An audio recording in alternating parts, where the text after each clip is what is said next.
What's good, guys? Battlecat says hello. Just here today to show you my medical kit. Still kind of a work in progress, but this is a Orca Tactical med bag. These come in green, black, flat dark earth, and red, as you see here. This is a high visibility one.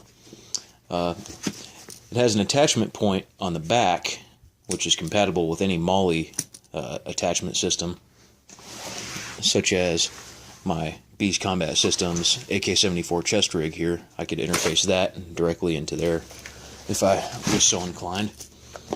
But to attach it, or detach it rather, all you have to do is hit this buckle and then just tear it away. So your attachment point is this Velcro piece that would stay on your gear, and you can just rip this medical bag away and treat yourself or someone else who's seriously hurt. It's pretty big. It's 8 by 6 by 12, I believe. And opening it up here, you can see that it has pretty ample space for a lot of items. First off, in this top little pouch here, this is just basic medical stuff. This is just Band-Aids, Neosporin, burn cream, iodine prep pads, stuff like that. Neosporin, like I said, some tweezers if you have a splinter. That's just small stuff.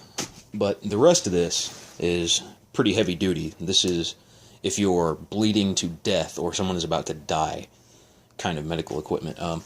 We have shears to cut off clothing if there's some kind of swelling wound. I have 2 SWAT T tourniquets here that, you know, you can use these as tourniquets or pressure bandages. They're meant to be tourniquets, but I have 2 of those. Say if your hand is blown off or you have a very severe wound on one of your limbs, you can tourniquet that off and slow the bleeding.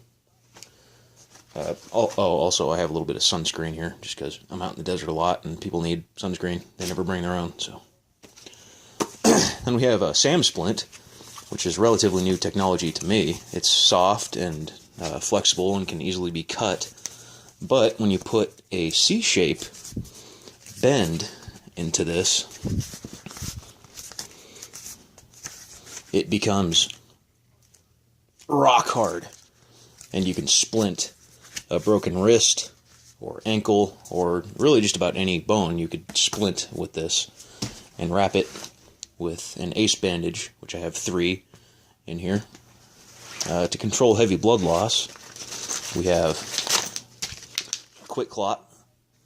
This is a hemostatic agent impregnated gauze that you would put directly over the wound and then apply pressure with something like an Israeli bandage. These are wrapped up and sterile, but these have a large gauze pad in them, and they wrap around and cling, so you would use this and wrap around your wound with the Quick Clot to clot your blood, and then a pressure bandage on top of it.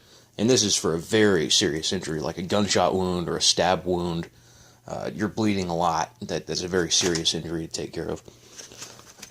Also, we have good old Gorilla Tape, just for anything, making slings, you know, Boy Scout bandages, whatever you need. Got an emergency Mylar survival blanket in here to keep someone warm if they go into anaphylactic shock or otherwise are losing body temperature. And that's about it for this med kit. And I just want to let it be known that I am not a medical professional. I've never received any formal training other than stuff it with gauze, wrap it tight, and pray that there's a medic nearby. So this is just my little med kit that I take around with me when I'm shooting or hiking or camping or doing any stuff. This is good enough to treat pretty severe wounds, as well as just, you know, little minor stuff. You get a little cut, burn, scrape, whatever. I can take care of you, and I've used that many a time. So there's my little med kit review, and I love this bag, by the way. This Orca Tactical medical bag. I will be getting more of these to put on my gear, so Godspeed.